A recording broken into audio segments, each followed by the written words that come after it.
Kung pag-aaralan is chapter 4 po ng Book of James, no? And makikita po natin ang background po ng Book of James is not a James, yung kanya pong pangalan. Pag yan po ay pinasok po natin in the Greek works, sa aklat po ng mga Grego, ang lumalabas po diyan is Jacobos or Jacobos. Nang ibig sabihin po, ang salitang James po ay Jacob. Amen po? Yan po ang original na lingwahe po ng Santiago is Jacob. Okay.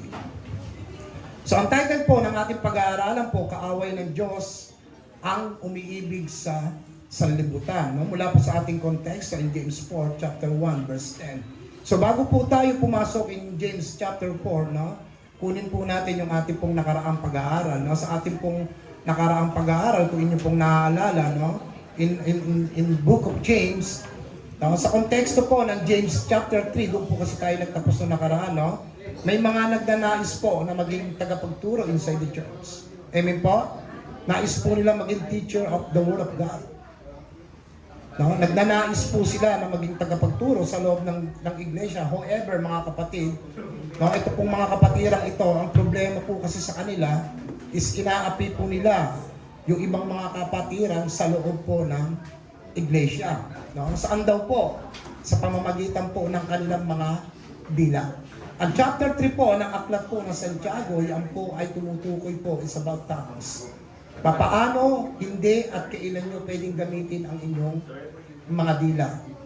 So yan po, no? Na masabi po natin itong mga kapatid na ito ay humahatol po sila sa mga kapatiran inside the church na masasabi natin slanderer o yung paninirang puri. Na ang slanderer po, pag pinasok po natin yan sa wikang Grego, ang lalabas po diyan is diabolos or diablo. Kaya ang paninirang puri sa kapwa ay matuturing po natin, yan po ay hindi po nanggagaling sa banal na espiritu, kundi yan po ay nanggagaling po sa diablo. No? Ang paninirang puri po ay maaari po yung ikamatay ng maraming mga tao. So, ngunit po dito sa ating pong konteksto ay pinapakita po, no, ni Santiago that the true wisdom, mga kapatid, na kapag po ang isang tao ay nais na maging tagapagturo inside the church or deacon in the church, mga kapatid, no? Or nais maging tagapagturo in the body of Christ, so hindi po basihan yung husay at galing o yung tagal ng kanyang ministeryo sa pagtuturo. Amen po? Ang basihan po sa pagtuturo po sa loob po ng simbahan ay yung tinatawag po na bunga.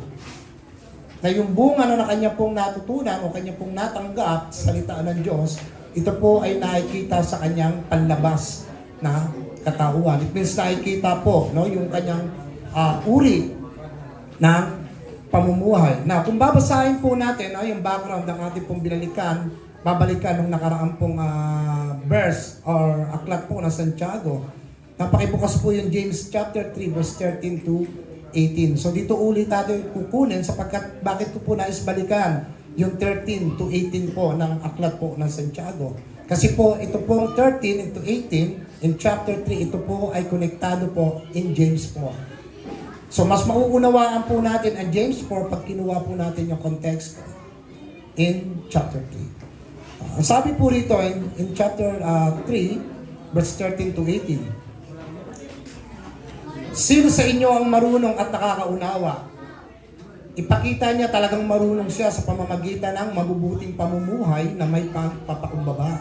In verse 14. Kung pagkainggit at pagmakasarili naman ang umiiral sa inyong puso, huwag ninyong ipagyabang na may karunungan kayo dahil pinasisinungalingan ninyo ang alin daw po ang katotohanan. In verse 15. Ang ganitong karunungan ay hindi nagmumula sa Diyos sa langit, kundi sa mga tao dito sa mundo.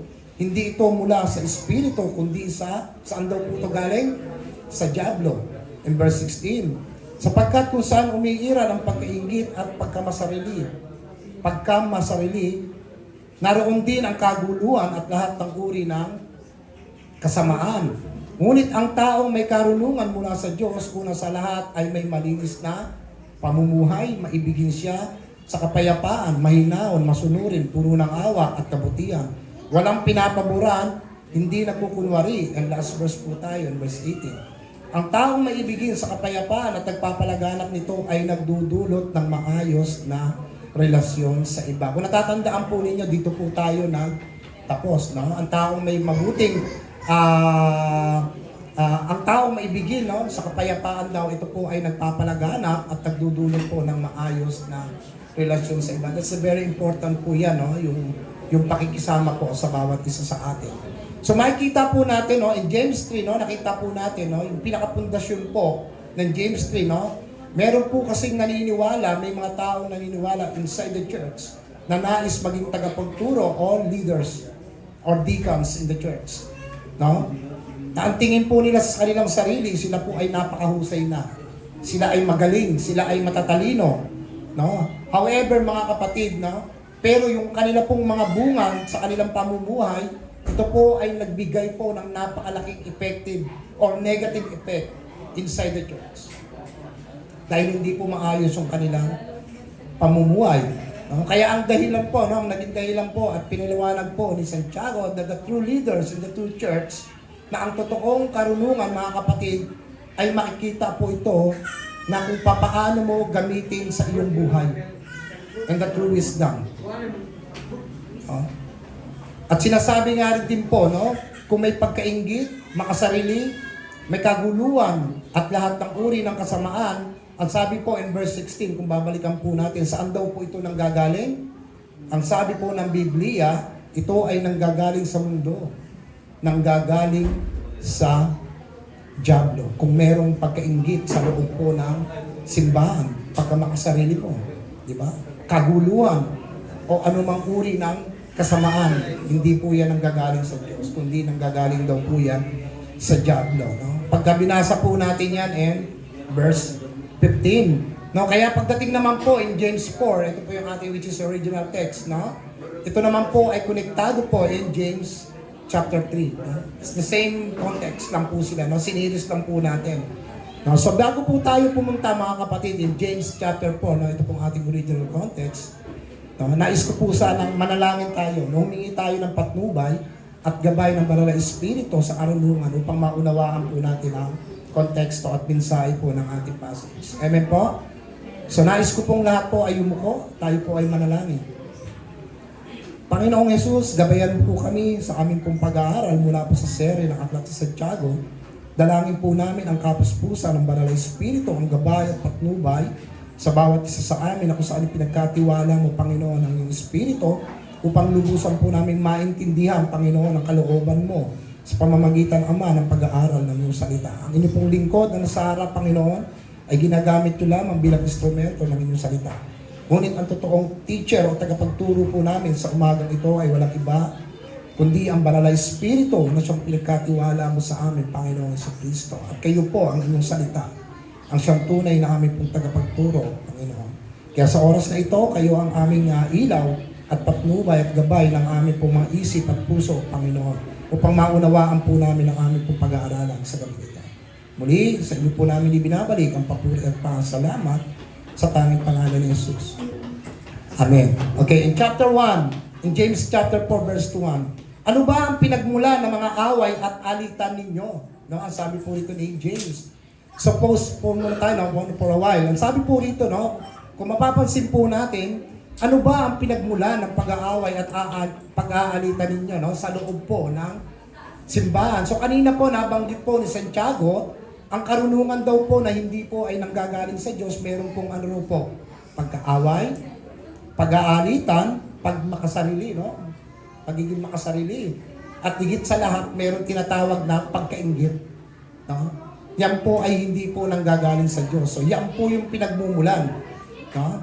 So lahat po ng iyan daw po ay hindi po nanggagaling sa Diyos. Now the question is, saan po ba nanggagaling ang ganitong pag-uugali na merong pag-aawayan at pag-aalitan? No? Kung titignan po natin in James chapter 1, no, tinuloy lamang po sa pangalawang bahagi. Hindi ba ang masasamang pagdanasa na naglalaban-laban sa inyong puso? So diyan po nagsisimula, no, yung awayan at alitan, no? Diyan po nanggagaling yan, yung pinagmumulan po na nanggagaling po sa mga puso. Kung babasahin po natin yan, no, bibigay po natin sa NIV version po yan. No? Ito po yung ating mabasa. What causes fights and quarrels among you? Don't they come from you desires that battle within you? So nabanggit po yung desire, mga kapatid. No? Ang ibig sabihin po ng desire, yung nais o yung kagustuhan. No? Inside the church kasi, mayroong mga nagnanais na maging teacher. Gusto nila eh. Meron silang ninanais po sa loob po ng simbahan. Mamaya ibibigay ko po sa inyo yung pinaka-ugat, no? Kung bakit hindi sinasagot ng Diyos yung kanilang mga kahilingan. No? Na kung natatandaan po natin, mga kapatid, no? Yung salitang desire, yan po ay unang-unang binanggit po in chapter 1. In James chapter 1. So may dalawang uri po ng desire. Merong nais na mabuti at meron din pong nais na masama. Amen po? Merong ganyan no? So it means meron pong good pleasure and evil pleasure.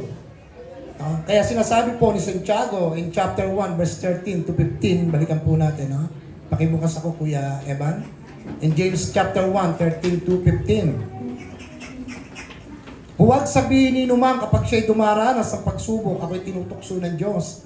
Sapagkat hindi maaaring matukso ng masama ang Diyos at hindi rin niya tinutukso ang sino man. In verse 14, natutokso ang isang tao kapag nahihikayat siya at nadadala ng sarili niyang pagnanasa o sariling pagnanasa. In verse 15, at kung susundin niya ang pagnanasa niya, magbubunga ito ng kasalanan. At kung magpapatuloy siya sa kasalanan, saan daw ito hahantong, mga kapatid? Sa kamatayan. No? So may good desire na nanggagaling po sa Diyos at meron din pong tinatawag na evil desires. Yan po ay hindi po nanggagaling sa Diyos. No? Kaya ang sabi ng Biblia, ang evil desire po, no? Sinasabi ko nga po sa inyo, mga kapatid, ang rason kung bakit itong mga taong ito ay hindi sinasagot ng Diyos o hindi sila nagiging qualified doon sa mga posisyon na ninais nila. Kasi po, mga kapatid, ang unang-una, no? Yan po ang naging rason. Yung kanilang gustuhin. O yan po ang pinagkaugatan o yung pinakapundasyon kung bakit po nahihikayat. No, hindi lamang po sa panahon ni Santiago. Maging ang matao kung papaano po tayo nakakagawa ng masama. Yan po yung pinaka-ugat sa lahat. No? Nahihikayat na gumawa ng masama dahil saan daw po? Sa sariling pagnanasa.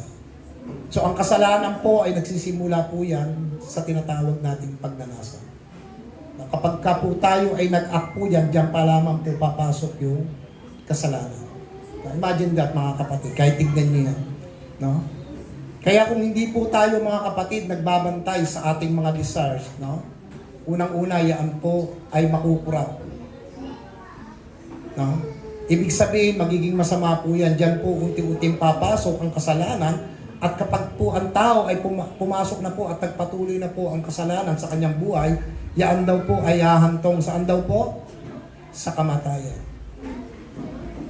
Sa konteksto, ano ho ba yung sinasabi dyan na kamatayan para mas maintindihan natin? Kasi pag ginamit po natin yung physical yan, no, kapag nagnasa ka sa isang babae, ni-rape mo, ni-ilipusta mo, pwede kang patayin ng mga taong bayan, amen? Pwede kang patayin ng mga pamilya, amen?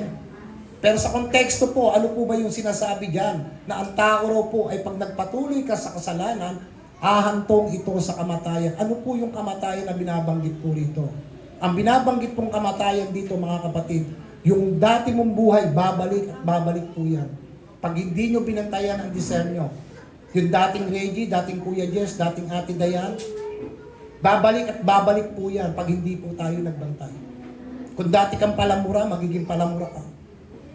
Kung nagsusugal ka, yan ang mangyayari. Babalik at babalik po. Yun po yung tinatawag na kamatayan. Amen po? Pag hindi po tayo nagbabantay sa ating mga buhay, mga kapatid. Kaya napaka-importante po ng salita ng Diyos. Now the question is, paano po natin mapapanatili yung ating malinis na pagkatao at buhay sa Panginoon? Sa tingin niyo po ba, ano pa ang dapat natin gawin dyan, no? Ito po yung sagot dyan. Kailangan po nating manatili, mamuhay sa salita ng Diyos. Kaya napaka-importante, mga kapatid, na hindi lamang ikaw ay tagapakinig. No? Kung hindi, ginagawa mo rin in chapter 1 yung mga naririnig mong salita ng Diyos. Kaya ang sabi in chapter 1, verse 25 sa aklat po ng Santiago, kung babasahin po natin, ang sabi po dito, James chapter 1 verse 25. Subalit ang tao nagsasaliksik at nagpapatuloy sa pagtupad sa ganap na kautusan nagpalaya sa tao, ano raw ang kasunod noon? Ay pagpapalain ng Diyos sa kanyang mga gawain. Siya ang taong hindi takapakinig lamang o nakakalimot agad ng kanyang narinig, kundi ginagawa niya rin ito. Remember that, mga kapatid. Yung sinabi ko po sa inyo, hindi every Sunday taga-upo ka lang. Taga-butas ka lang ng upuan. Kung hindi yung bawat mensahe o konteksto na inyo pong napag-aaralan o naririnig sa Diyos, kung naaalala po ninyo, no, sa ating pong mga nakaraang pag-aaral, meron pong 2 tao na binabanggit po, si Santiago. Nauulitin po natin yung tinatawag pong passive listeners at saka yung active listeners. No? Kung papipiliin kayo, saan kayo doon? Di ba? Yung passive listeners po na sinasabi po ni Santiago, ito yung taong nakakarinig ng mensahe, pumapasok sa tenga, lalabas sa kabilang tenga. That's the passive listeners. Yung active listeners naman, yung kanyang naririnig na mensahe, pumapasok sa kanyang tenga, and after that, pumapasok sa kanyang puso, at lumalabas sa kanyang pagkatao. Na ipapamuhay niya, it means na papamuhay niya po yung salita ng Diyos. Kaya hindi lamang kayo ay taga-upo lamang, mga kapatid. Meron po tayong responsibilities to share the Word of God. Yan po yung tinatawag natin human responsibilities. Amen po? So sana po yung sinasabi ko, lagi pong tumatak po sa inyong isipan. Hindi lang po, wag po natin sarilinin yung mga mensahe na naririnig natin. Iparinig din po natin yan sa ating mga kaibigan, nanay, tatay, o kung sino pa man, kung saan kayo dinadala ng Banal na Espiritu para ibahagi ang kanyang salita. At binanggit din po rito, mga kapatid, no, yung tumutupad daw po sa kautusan, yan daw po ay pagpapalain ng Diyos. Now the question is, ano ho ba yung pagpapala na binabanggit po ni Santiago in verse 25? Sa tingin niyo po, no? Ano po ba yung pagpapala na binabanggit dito? For sure, hindi ito material na bagay, mga kapatid. It's not a financial blessing. Maaaring yung mga nakikita natin ngayon, mga bagong damit, sasakyan, cellphone, pera na meron kayo, is a part ng blessing. Maaaring blessing po yan. Pero sa konteksto po ni Santiago, ano po ba yung sinasabi niyang pagpapala na ibinibigay po sa atin ng Diyos? No?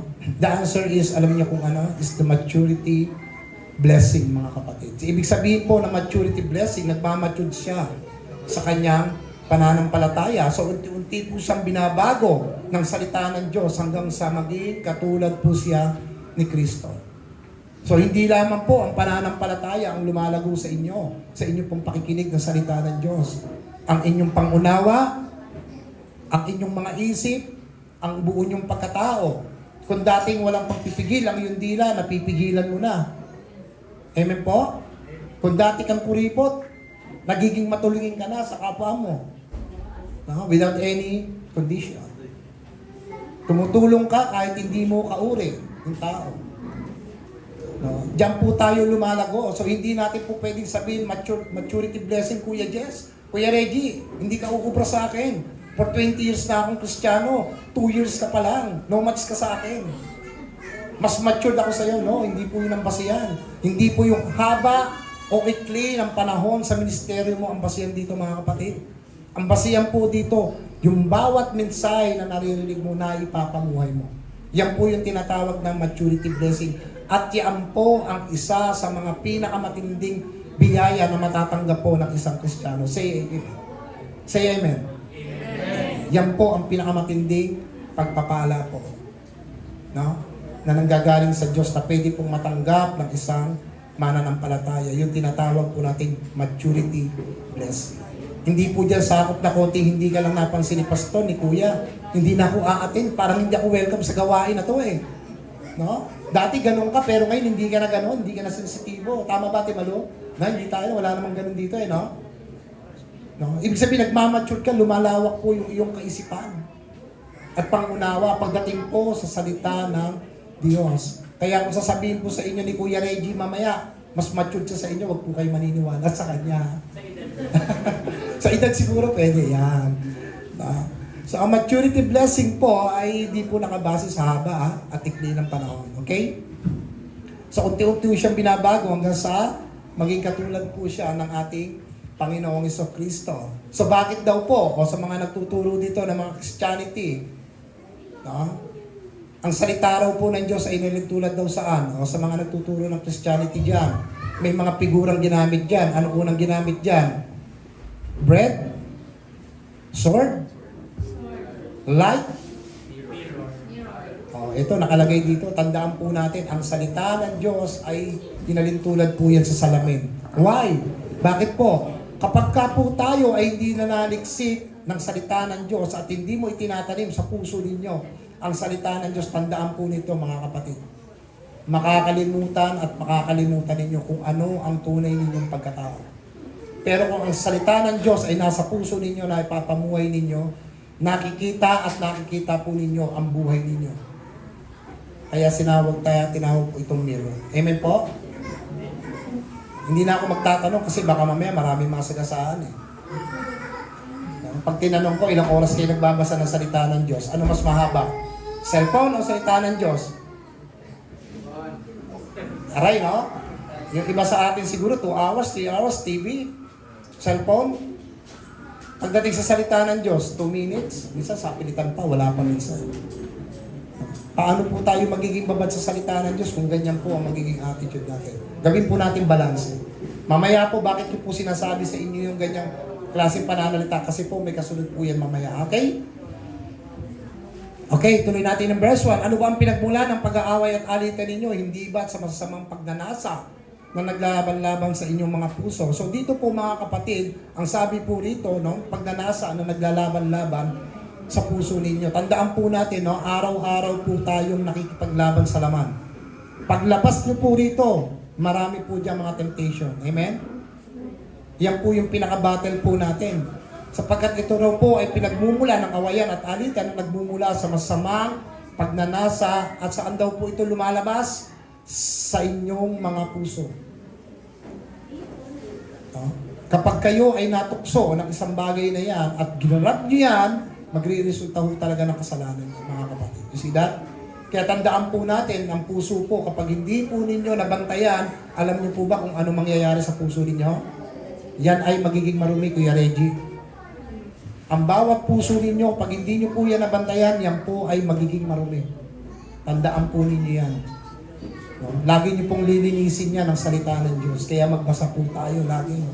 Gawin po natin parte ng buhay natin yan. In verse 2, tanong po tayo. In James chapter 4, verse 2. May mga ninanais kayo, ngunit hindi ninyo makamtan. Kaya handa kayong pumatay. Makuha lamang ang mga ito. May mga gusto kayong makuha at kapag hindi ito nangyari, nag-aaway-away kayo. Hindi ninyo makamtan ang mga ninanais niyo dahil hindi kayo humihingi sa Diyos. So sino yung sinasabihan dito ni Santiago? Yung mga tao na nagnanais na maging tagapagturo inside the church. No, kanina po sinabi po natin saan po ba nagsisimula yung awayan at pag-aalitan, di ba? Yan daw po ay nagmumula sa masumang o sa maruming puso ng isang tao. Amen po? Kapag marumi po ang puso ng isang tao, puros mga negatibo ang lumalabas niyan. Kung ano yung laman ng puso ninyo, yun ang lalabas sa inyong bibig ngayon. Amen po? Yan. Amen? Amen! Kala ko tulog na po kayo. Sorry po. No? So bakit po hindi sinasagot ng Diyos ang kanilang mga panalangin? No? Sinabi ko po yan kanina. Bakit po? Dahil unang-una po itong mga nagnanais na maging tagapagturo inside the church, ang kanila pong mga motibo ay masama. Hindi po tama yung kanilang motibo. So dahil po masama ang kanilang motibo, so ano po ba ang ninanais? Ano po ba yung nais, no, na binabanggit po ni Santiago dito? No? Na kung bakit pag hindi po nila nakuha yung kanilang nilugusto, sila po ay handang mamatay according verse 2. Pero physically wala naman silang pinapatay, di ba? Pero handa silang pumatay. No? Itong mga tao ito, kaya nilang gumawa ng kagulong, kaya nilang pumatay ng tao. Pag hindi nila nakuha yung kanilang ninanais, no? No, ayon po sa pag-aaral po, na ito, habang pinag-aaralan ko po itong James chapter 4. No? Kilala niyo po ba yung isang commentary scholar of the Bible na si Douglas J. Moo? Sino po nakakakilala kay Douglas J. Moo?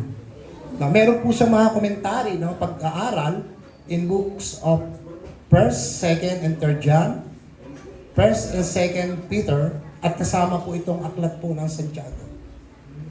Si Douglas J. Moo. No? So ayon po sa kanyang komento, no? Sinulat ko yung iba rito, so hindi ko na lang po rito nailagay. No? Na possible po na binabanggit po dito sa aklat po ng Santiago na yung kanyang pang komento, no? Itong mga taong ito ay hinahangad po nila, alam niyo kung ano po, is to be a teacher. No? Gusto po nilang maging tagapagturo inside the church.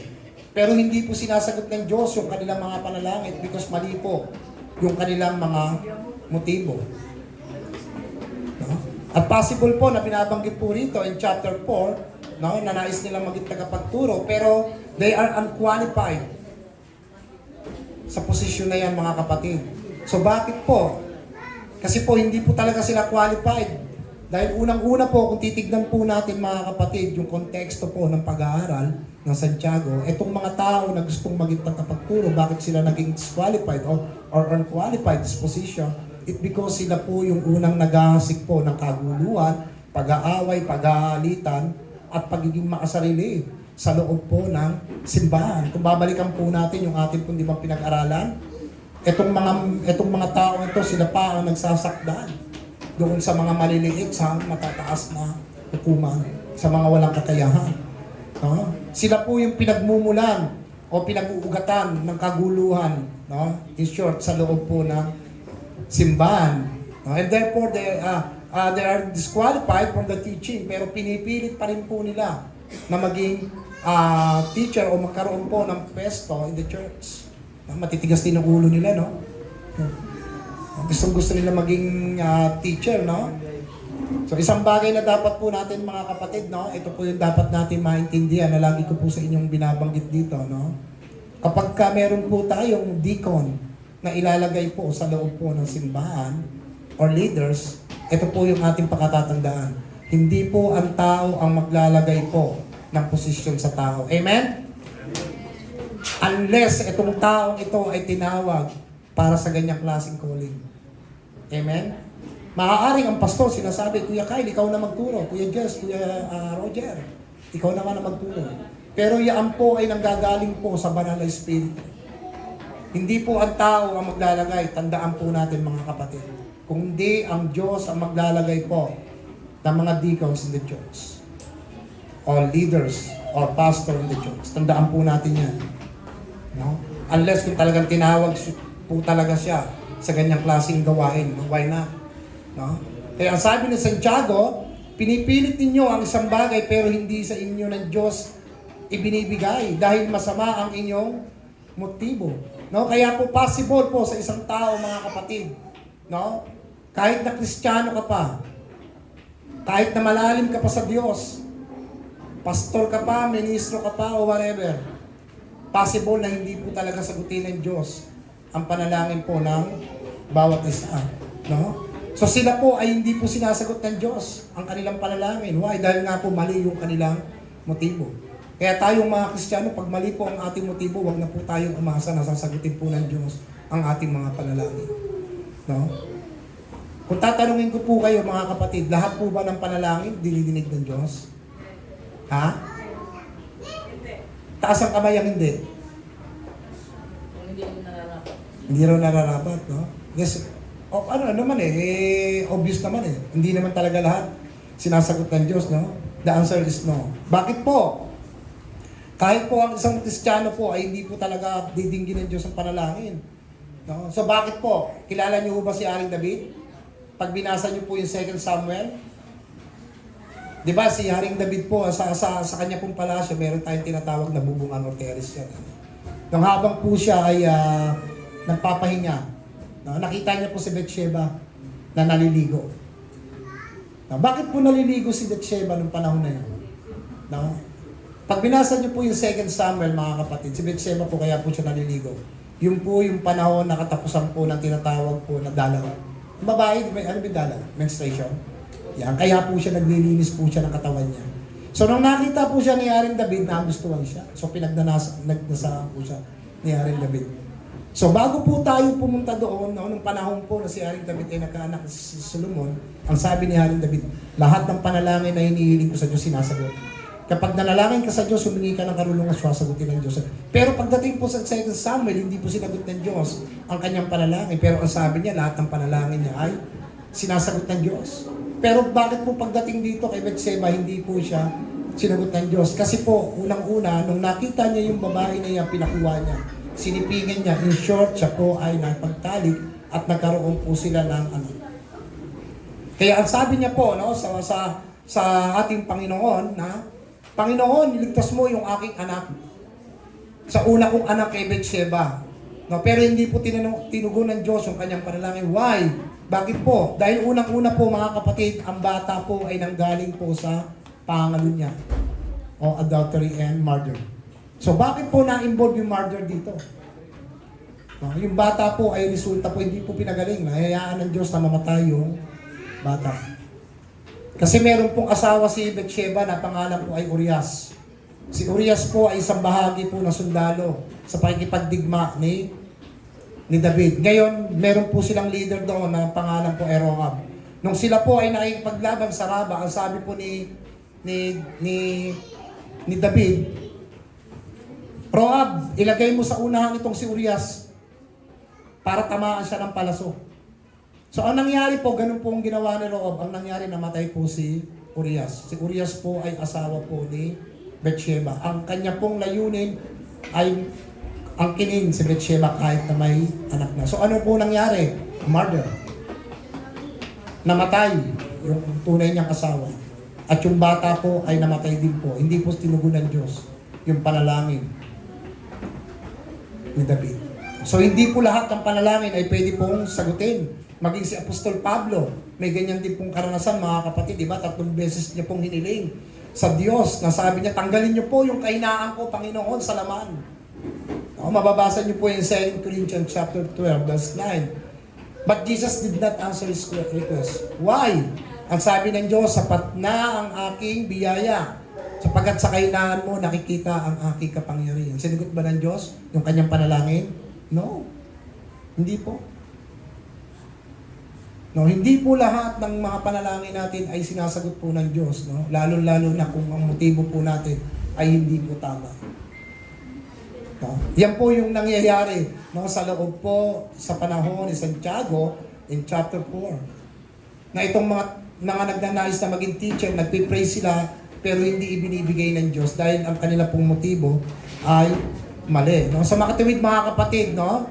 Lahat ng idinadalangin natin ay hindi po tutugunin ng Diyos. Ibig sabihin, kung ang dinadalangin mo po ay hindi po bahagi ng plano ng Diyos, hindi po yan tutugunin ng Diyos. Amen po? Okay, talong po tayo in verse 3, no? Kung luluubin po ng Diyos, tapusin natin to. Kasi hanggang verse 10 po ito. Kung hindi, series natin, okay? In Santiago chapter 4, verse 3, at kung humihingi naman kayo, wala kayong natatanggap dahil humihingi kayo ng may masamang motibo upang mapagbigyan ang sarili ninyong kasiyahan. No, sa ganitong interpretasyon, mga kapatid, kung tama nga po, no, yung sinasabi po ng isang komentary o scholar of the Bible na si Douglas J. Moo, no, na yung mga nagnanais po na maging tagapagturo in chapter 3, pag binalikan po natin yan, na hindi po binibigay ng Panginoon yung ganong klaseng tungkulin sa kanila. Now, kung ilalatag po natin to in general sense, mga kapatid, no? Ito po yung sagot yan eh. Lahat po ng ginagawa natin is para po sa lahat po ng kaluwalhatian ng Diyos. No? Must be for the glory of God. So, ibig sabihin, lahat po ng hihilingin ninyo sa Diyos para po sa kanyang kaluwalhatian, sa kanyang kapurihan. No? Dahil kung hindi po natin gagawin, mga kapatid, yung ganyang klaseng bagay na hindi natin ihilingin para sa kapurihan ng Diyos, ito tandaan ninyo mga kapatid, hindi po tayo sasamahan ng Diyos sa lahat po ng area ng ating buhay, sa lahat ng ginagawa ninyo. Amen po? Kaya dapat po ang ating motibo sa Diyos ay tama. Kaya kung hihingi po tayo, no, lahat po yan ay para po sa kapurihan ng ating Panginoon. In verse 4, talong po tayo.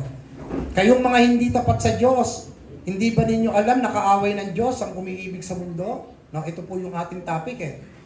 Diba? Kaya ang sino mang nagnanais makipagkaibigan sa mundo ay ginagawa niyang kaaway ng Diyos ang sarili niya. Basahin po natin in English, you adulterous people.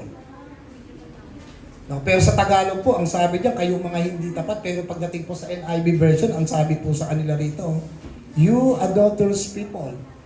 Hindi naman sila nangangalo niya, pero bakit tinawag sila na adulterous people?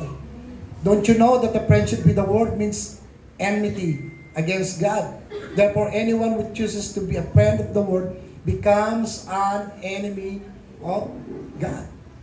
No, makita natin the words, kayong mga nangangalo niya, mga kapatid, no? Kayong mga, ibig sabihin po ng adulterous people, in the Old Testament, kayong mga hindi tapat na mamamayan.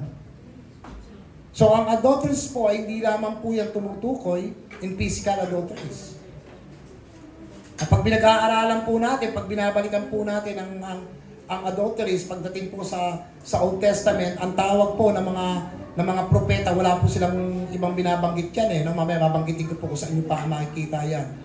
No? Ang tawag po sa kanila is adulterous nation, no? Adulterous people. So bakit po, Kuya Jess? No? Kasi unang-una mga kapatid, no? Pag yung adulterous po na ginagamit dito is not a physical adultery.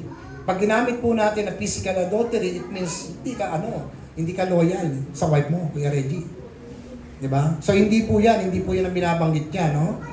So sa lumang tipan, no, pagka tinignan po natin yung konteksto ng mga Israelita, pag sila po ay sumasamba po sa ibang klaseng Diyos, no, sa ibang Diyos-Diyosan, ang tawag po sa kanila is adulterous people. No? So ibig sabihin po sa kanila, ang tawag po sa kanila, hindi kayo mga tapat na mamayan. So bakit po? Dahil God was married to the nation of Israel. Sa pamamagitan daw ng by covenant. Ako lang ang inyong Diyos, ako lang ang dapat inyong sabahin. Pero ang Israel, panay ang samba sa Diyos-Diyosan.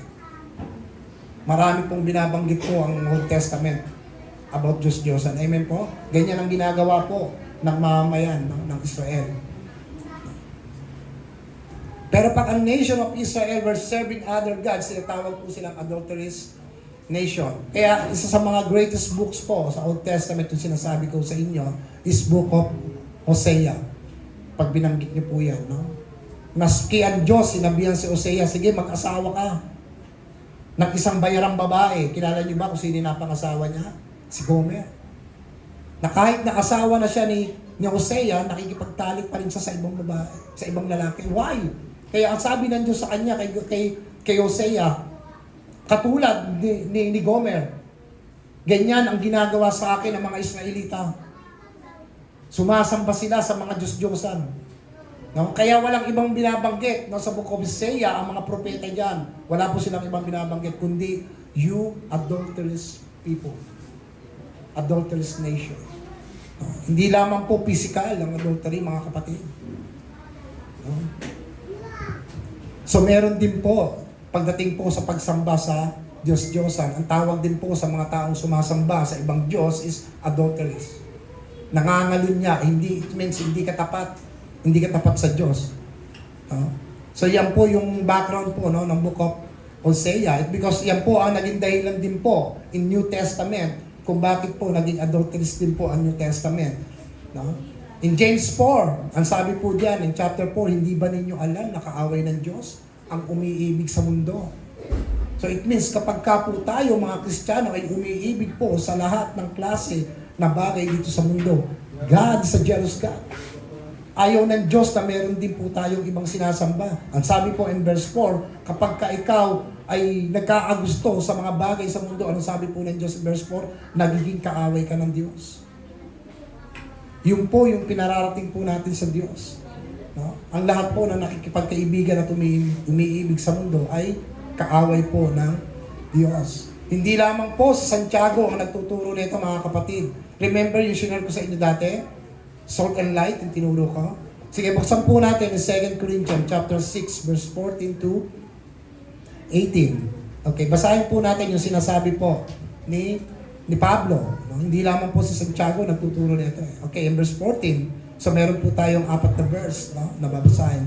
In verse 14, huwag kayong makisama sa mga hindi mananampalataya, sapagkat hindi maaaring magkaisa ang kabutihan at kasamaan, gaya ng liwanag at dilim, hindi rin sila maaaring magsama. At kung papaanong hindi magkasundo si Kristo at si Satanas, ganon din naman ang mga mananampalataya at hindi mananampalataya. In verse 16, hindi maaaring magsama ang mga Diyos-Diyosan at ang Diyos sa iisang templo. At tayo ang templo ng Diyos na buhay, gaya ng sinasabi ng Diyos, manananak at mamumuhay sa kanilang piling, ako'y magiging Diyos nila at sila'y magiging mga taong sakop ko. Kaya lumayo kayo at humiwalay sa kanila. Layuan ninyo ang tinuturing na marumi at tatanggapin ko kayo. And last verse. At ako'y magiging ama ninyo at kayo na may magiging anak ko. Ako ang Panginoong makapangyarihan na nagsasabi neto sa inyo. So tayo po, no? Binasagan po tayong we are the temple of God. Taas po ang kamay, ang templo ng Diyos. Kung tahat po tayo ay templo ng Diyos at nasa iyo ang banal na Espiritu, hindi na po pwedeng meron pang masamang Espiritu sa iyo. Dapat iisa lang ang Diyos sa buhay natin. Amen po? So what does it mean? Ano ibig sabihin po na sinasabi po rito ni Pablo? Na huwag kayong makikipagkaibigan sa mundo. No, ang ibig sabihin po rito, no? Hindi po yung huwag ka na makipagkaibigan sa mga unbelievers. Huwag ka na makisama sa mga unbelievers. Hindi po yan ang binabanggit ni Pablo. Kapag hindi po kayo nakipagkaibigan sa unbelievers, hindi po kayo nakisama sa mga unbelievers, unang-una, sino ang mahihikayat ninyo sa pananampalataya kay Kristo? Sino ang mababahagian ninyo ng salita ng Diyos? Sino ang masyasharean ninyo kung iiwasan ninyo ang mananampalataya? Paano ang kapatid, nanay at tatay, kuya, best friend, hindi mananampalataya? Paano nyo sila babahagian ng salita? Huwag kayong lalapit dyan kasi magta-transfer yung spirito, bad spirit eh. May mga nagtuturo ng ganyan eh. Amen? Hindi eh. Pero sa konteksto po, ano po ba yung sinasabing huwag kayong makipagkaibigan? Mga kapatid, ang sinasabi po rito, no? Kung ang ginagawa ng mga taong ito ay hindi na po naaayon sa kalooban ng Diyos, huwag po natin silang sasamahan. Do not be like them. Amen po? O yung mga sistema ng mundo. Why? Bakit po sinasabi lagi sa atin ni Pablo yung ganyan? In 2 Corinthians 5:17, ang sino mang nakipag-isa kay Kristo ay isang bagong nilalang. Ang dati niyang buhay ay wala na, kundi siya ay bago na. Ano ibig sabihin ng bago na?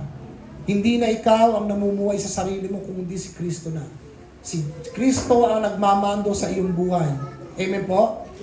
Kaya walang dahilan para makisama ka pa sa gawain o pag-uugali ng mga unbelievers. Kung ikaw yung tunay na Kristiyano na binago ng Diyos, pinagkatiwalaan ng banal na Espiritu, hindi mo gagawin yung ginagawa ng mga unbelievers na hindi akma sa paningin ng Diyos. Yun po yung sinasabi nito ni Apostol Pablo sa ating pong binasa. No? Kaya kung iiwasan po natin yung mga unbelievers, hindi kayo makakapagbahagi ng salita ng Diyos. Di ba? So yung uri po ng kanilang ginagawa. In verse 5, no? Kaya lagi po tayo mga kapatid mag-iingat ha. It is a warning sa mga nakakasalamuhan ninyo dahil pag hindi po kayo nagbabantay, baka hindi nyo namamalayan, nahahawa na pala kayo. Nagiging katulad na rin kinila kayo. Amen po?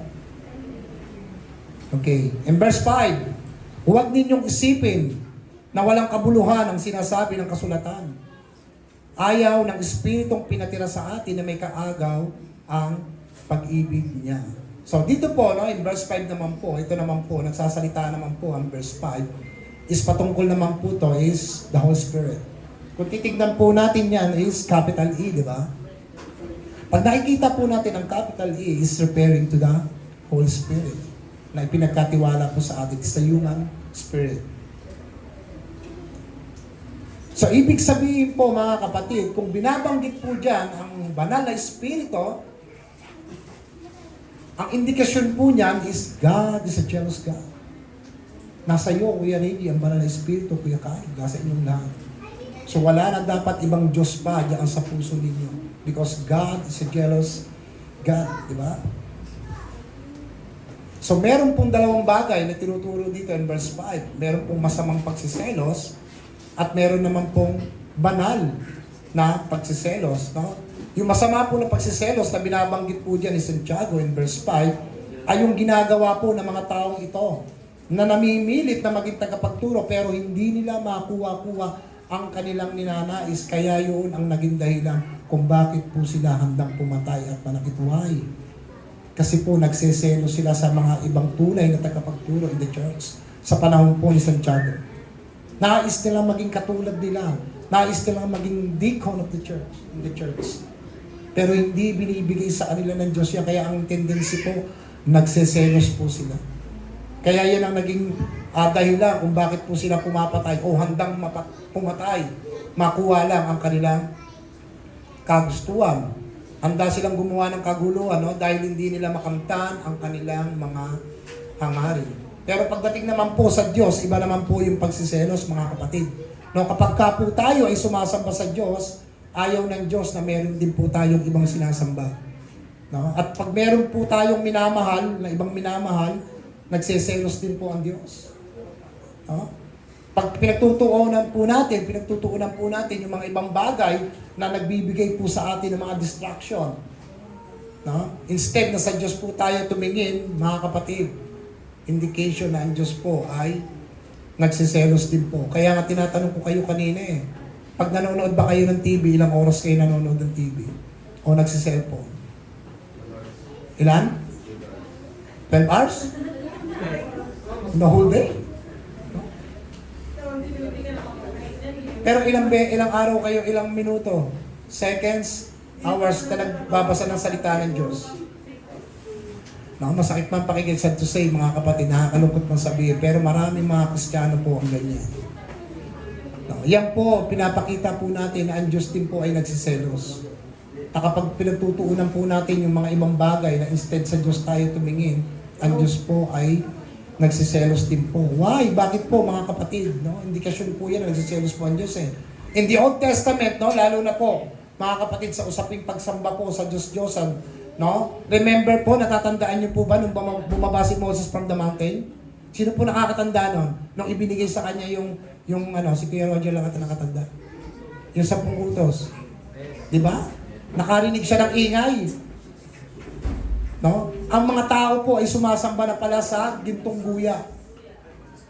Nakita na nila yung signs and wonders ng Panginoon, hindi naman sila pinabayaan ng Diyos Di ba?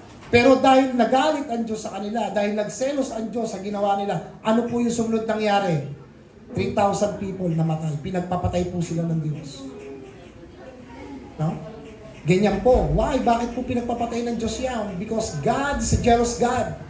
No? So dito po, winawarningan po ni Santiago ang mga Kristiyano na kung tayo po ay magpapatuloy po sa makabudong bagay, ang sabi po dito, they are provoking God to jealous and anger.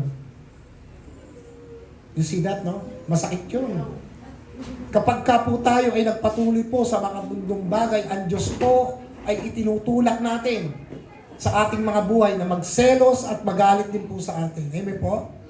Yan po ang ginagawa natin kapag ka pinagtuunan po natin yung mga bagay na yan. No, lagi pong itinuturo ng Bible yan God is a jealous God. Ayaw ng Diyos na merong ibang Diyos na sinasamba po ang tao. Amen po? So mahaba po ito, may 5 po tayong napag-aralan ngayon. So meron pa ho akong 5. So medyo mas mahaba po ito. Tapusin pa ba natin? Okay, sige po. Huwag po kayo mawawala next week, pagpapatuloy po natin yung ating pong pag-aaral po sa aklat po ng Santiago. For the meantime, so in verse 5 po muna tayo. Amen? Amen. So naintindihan niyo po yung konteksto? Ulitin ko, baka hindi niyo naintindihan. Okay, shall we pray? Let's all stand, mga kapatid, tayo po tayong lahat.